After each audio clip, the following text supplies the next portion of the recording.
There was a retired Marine who now worked as a hitman. One day, the man named Charlie got a mission to kill someone. Charlie was ordered to meet his new partner by a boss named Stan Mullen. When Charlie arrived at his new partner's place, Charlie had to wait, even though Charlie's new partner actually has to stand by. A few minutes later, Charlie's partner arrived.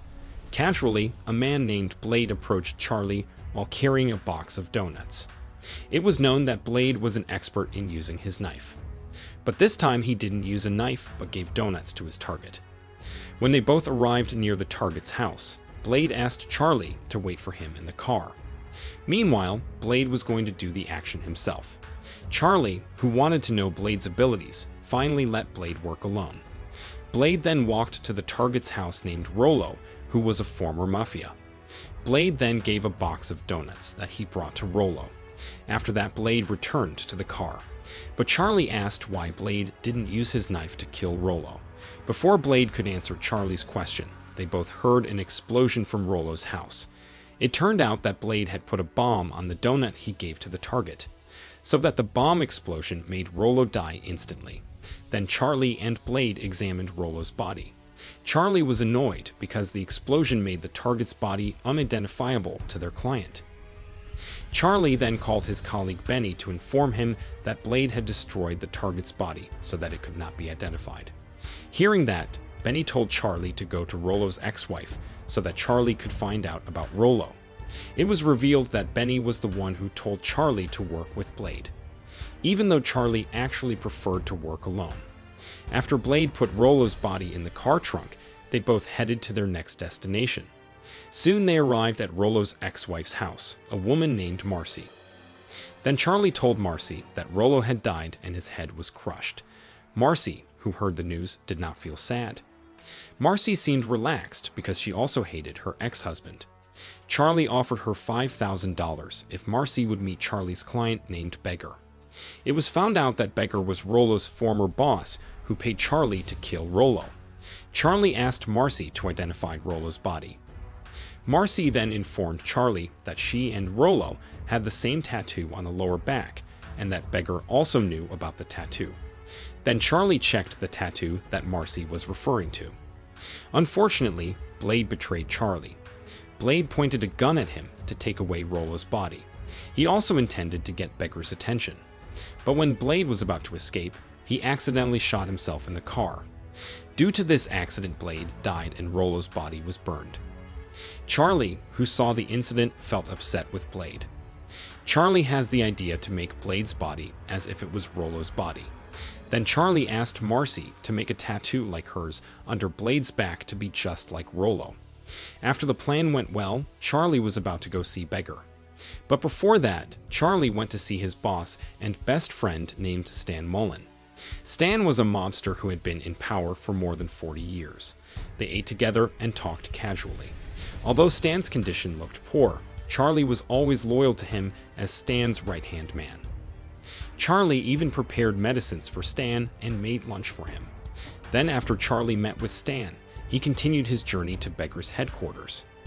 When Charlie arrived at Beggar's headquarters, he was greeted by Beggar's men who looked tough. However, Charlie did not consider them because he was not afraid of Beggar's men. Charlie didn't think for a long time, showing Blade's body, which he made look like Rollo's body. Beggar was not at all suspicious of the body because he saw the tattoo under the back. Beggar then gave money to Charlie. At the same time, Beggar asked Charlie to meet with Stan. Beggar said that he wanted to talk about his business that could benefit both Beggar and Stan. However, Charlie only heard about it. Then Charlie returned to Marcy's house to give the $5,000 he promised. Marcy was a taxidermist, or a person who liked to collect dead animals to be preserved. Charlie invited Marcy to eat together so that Charlie could get to know Marcy further. Charlie and Marcy were seen eating while chatting together. A few days later, Stan celebrated his birthday with his men, including Charlie. All of Stan's men worked for Stan for more than 40 years, because Stan was a good boss. There were several of Stan's men who were influential in his business who attended Stan's birthday party that day. The first man was the man who managed Stan's gambling business. The second was a young-looking man who managed Stan's other businesses. Then there was Benny, who managed the entertainment club business. The last man was Charlie, who was Stan's right-hand man, as well as a hitman as a side job. After the event, Stan said that he really wanted to retire soon. Charlie, who heard that, asked Stan to wait 2 more months because Charlie would also retire in 2 months. Charlie promised after they'd both retired, Charlie would take Stan to Italy. This was because both Stan and Charlie wanted to spend their retirement in Italy. In the middle of their conversation, Charlie also said that Beggar wanted to meet Stan and talk. But Stan firmly rejected Beggar's wishes because Stan knew Beggar was a cunning person. Stan also added that most likely Beggar wanted to meet him to control Stan's territory. Charlie didn't force Stan because he knew Stan understood Beggar better. The next morning, Charlie cleaned his car. At the same time, 2 of Beggar's men quietly entered Charlie's yard. They slowly approached Charlie. In fact, they seemed to want to finish Charlie off with their weapons. However, Charlie realized that he was being targeted by the 2 men. Charlie just pretended not to notice their arrival. Then when Beggar's men were about to shoot Charlie, he first shot Beggar's men from behind the wall of his house. Charlie, who was a professional assassin, would not be easily defeated by the 2 men. Charlie looked nervous and tried to contact his friend at the casino because Charlie knew some of Stan's men were there. Charlie wanted to warn Benny that Beggar's men were coming to attack. Sadly, Benny didn't pick up Charlie's call. Then while on the way, Charlie saw some of Beggar's men coming out of the casino. When Charlie knew about that, felt even more uneasy. When Charlie arrived at the casino, he was shocked by the state of the casino that was in ruins, especially when Charlie found that many of his partners had died due to the actions of Beggar's men who attacked them. Then, without a second thought, Charlie headed straight to Stan's house because he was worried that Beggar's men would attack Stan at home. But when he arrived at Stan's house, Charlie was shocked to see someone lying down and thought it was Stan's body. Charlie then decided to sit down for a moment. He could only be thoughtful as his coworkers had been killed by Beggar's men. The next day, Charlie met the head of the highest agency named Saul. Saul was the person who oversaw the hitmen and criminals in the United States. Charlie then reported the actions of Beggar's men who had violated agency rules. Charlie said that they had killed Stan. Unfortunately, when Sal heard Charlie's explanation, Stan refused to help Charlie. Sal said that all this time Beggar had helped him to develop the agency, so Sal felt indebted to Beggar. Sal even told Charlie that Stan was too old to be the head of the mob. Therefore, Sal agreed that Stan should be replaced by a younger person. Hearing Sal's words, Charlie was silent. Saul worried that Beggar would attack Charlie, then Sal advised Charlie to go as far away as possible. But Charlie didn't want to leave because he wanted revenge on Beggar. Charlie then asked about Beggar's whereabouts. Sal replied that Charlie could ask his surviving partner because the man was now working for Beggar. Instantly, Charlie remembered that Benny was his only surviving partner. This showed that Benny was a traitor who had the heart to betray Stan.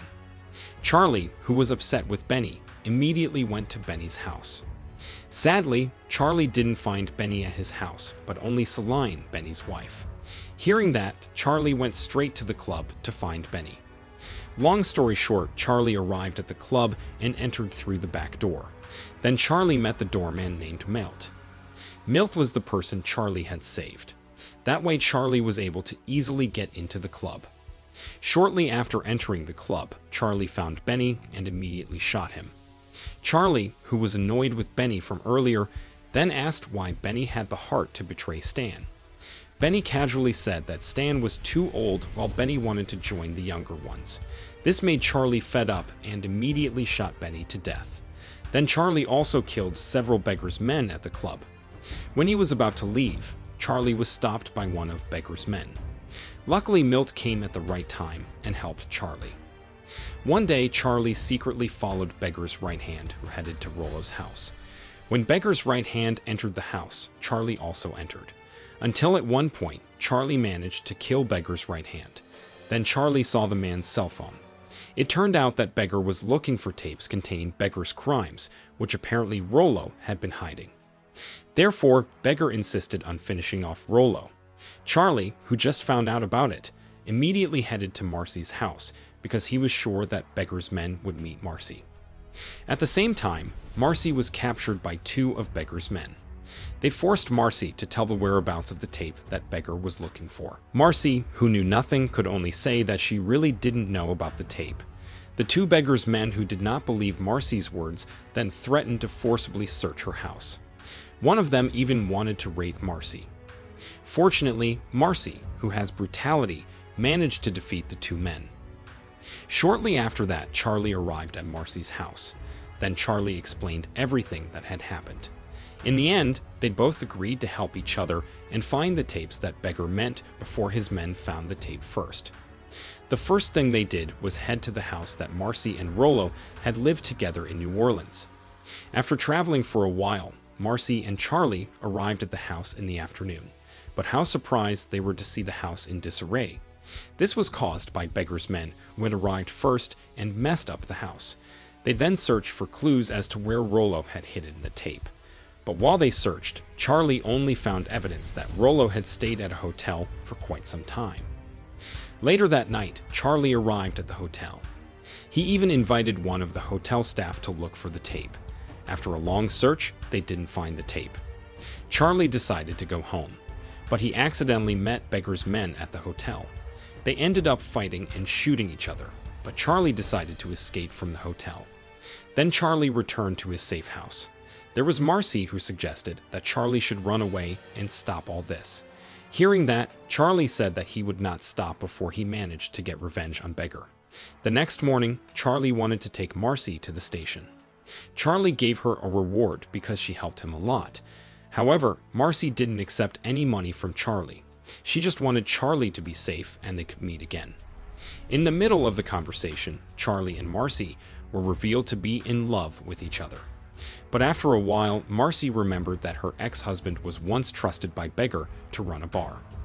Marcy was sure that her ex-husband kept the tape that Beggar was looking for in the bar. When they arrived at the bar, Marcy pretended to be looking for her ex-husband. Then the bar staff said that Rollo was dead. When Marcy heard that, she didn't care. She immediately walked into Rollo's room. Marcy quickly opened the Mustang painting on the wall because Marcy was sure that Rollo kept his valuables behind the painting. In the end, she found the tape she was looking for. Just as she was about to leave, however, a bar employee who worked for Beggar tried to stop Marcy. Luckily, Charlie arrived in time and shot the man. Marcy then gave the tape to Charlie. Sadly, one of Beggar's men put a gun to Charlie's head. This made Charlie unable to move.